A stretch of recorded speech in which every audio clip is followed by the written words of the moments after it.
Hello friends, welcome to my YouTube channel government job alert.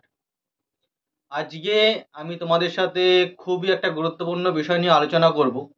সেটা হচ্ছে কলকাতা হাইকোর্টের LDA exam.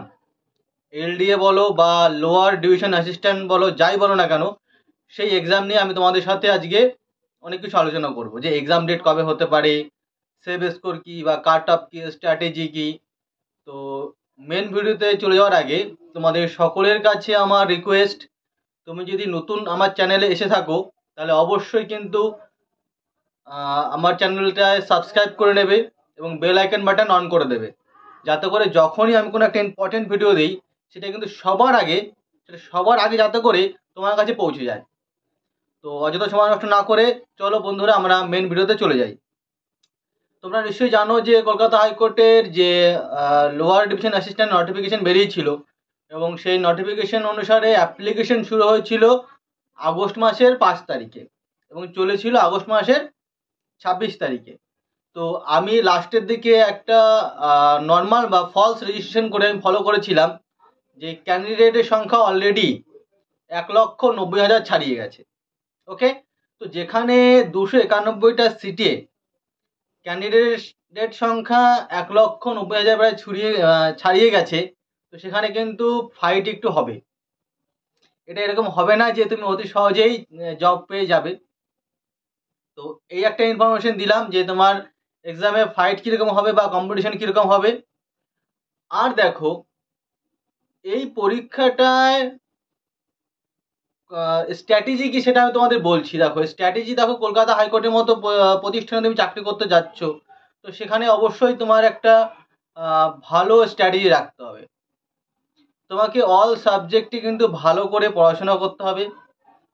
স্ট্র্যাটেজিকে, math, এগুলোর উপর কিন্তু তোমাকে ভালো জোর দিতে হবে যে কি করে তুমি অন্যদের থেকে একটু এগিয়ে থাকবে। তার জন্য তোমাকে কিন্তু একটু এক্সট্রা এফোর্টও দিতে হবে। ভালো করে অঙ্কগুলো করো, দেখবে তুমি, আমি ফলো করেছি যে কলকাতা হাইকোর্টে যে ম্যাথগুলো দেওয়া থাকে সেই ম্যাথগুলো কিন্তু একদম ইজি না। মানে এরকম না তুমি তুমি দেখবা করবা, সেরকম কিন্তু নয়। যথেষ্ট একটা স্ট্যান্ডার্ড কোশ্চেন হবে এবং কোশ্চেন পেপারটা পুরোটাই কিন্তু ইংলিশে হবে, বাংলায় হবে না।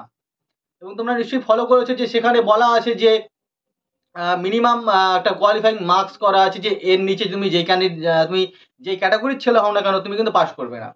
তো সেটা হচ্ছে মানে অ্যাপ্রক্স ওই 40 বা 50 বা এরকম একটা নাম্বার বলা আছে, যে ওর নিচে পেলে তুমি কিন্তু যে ক্যাটাগরি হও তোমাকে পাস করানো হবে না।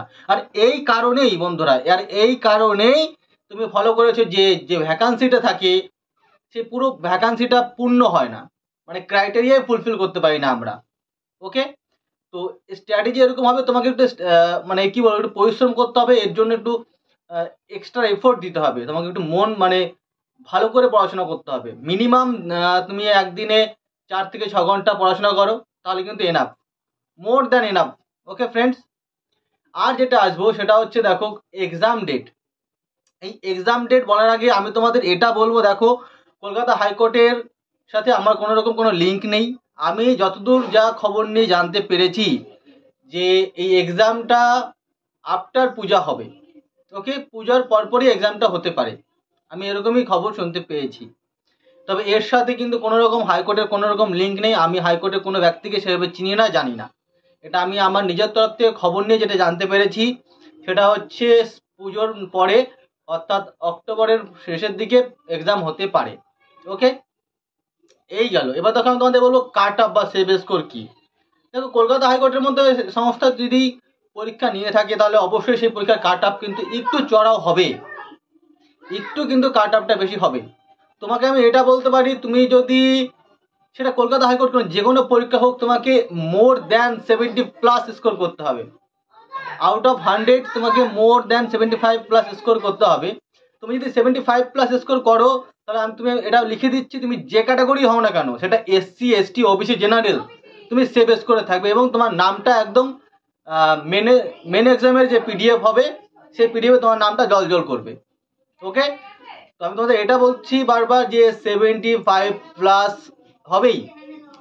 আর একটা যেমন তোমাদের একটা মেন স্ট্র্যাটেজি বলে দিই, সেটা হচ্ছে তোমাকে ভাই কিছু মক টেস্ট দিতে হবে। তোমাকে এই LDA এক্সামের প্রিলিমিনারি নিশ্চয়ই কোনো না কোনো সংস্থায় ভালো মক পেয়ে যাবে।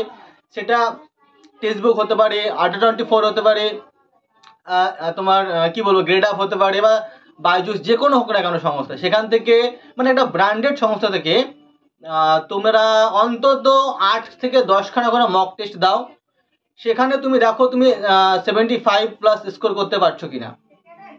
ওকে, এই গেল মেন বিষয়গুলো আমি তোমাদের সাথে আলোচনা করলাম, যে এক্সাম ডেটটা বললাম, স্ট্র্যাটেজি বললাম, এবং এক্সপেক্টেড কাট আপ বা কবে হতে পারে, কত স্কোর হতে পারে। ওকে, তো এই হচ্ছে বিষয়। আর তোমাদের কলকাতা হাইকোর্টের ব্যাপার নিয়ে যদি কারো কোনো কোয়ারি থাকে বা কারো কোনো সমস্যা হয়ে থাকে, তাহলে সেটা কিন্তু তোমরা আমার কমেন্ট বক্সে লিখতে পারো। তোমরা হয়তো নিশ্চয়ই ফলো করেছো যে তোমরা যা কমেন্ট করো তার 90% কমেন্টের কিন্তু অ্যান্সার আমি দেই বা দেওয়ার চেষ্টা করি। ওকে, তো তোমাদের সকলের কাছে আমার ভিডিও শেষে একটা রিকোয়েস্ট, অবশ্যই আমার চ্যানেলটা কিন্তু সাবস্ক্রাইব করে নিও এবং বেল আইকন বাটন অন করে দিও, যাতে করে যখনই আমি কোনো একটা ইম্পর্টেন্ট আপডেট দেই সেটা সবার আগে তোমার কাছে পৌঁছে যায়। আর একটা ইম্পর্টেন্ট কথা, যদি তোমার কোনো ইম্পর্টেন্ট নোট বা পিডিএফ প্রয়োজন হয়, তাহলে তোমাকে আমার টেলিগ্রাম চ্যানেল গভর্নমেন্ট জব অ্যালার্টে যেতে হবে। এই চ্যানেলে যাওয়ার জন্য আমি আমার ডেসক্রিপশন বক্সে একটা লিঙ্ক রেখে দেবো আমার চ্যানেলের, সেই লিঙ্ক ধরে তুমি কিন্তু আমার চ্যানেলে পৌঁছে যেতে পারবে, এবং সেখানে আমি আমার ইম্পর্টেন্ট যে সমস্ত নোট বা পিডিএফগুলো আছে সেগুলো আমি সেখানে আপলোড করি। ওকে, সকলে ভালো থাকবে, মন খুলে পড়াশোনা করো, এদিক ওদিক ঘুরলে কিন্তু হবে না ভাই ও বোনেরা, মন খুলে পড়াশোনা করো। আর দেখা হচ্ছে পরের ভিডিওতে। চলো, বাই বাই, ভালো থেকো।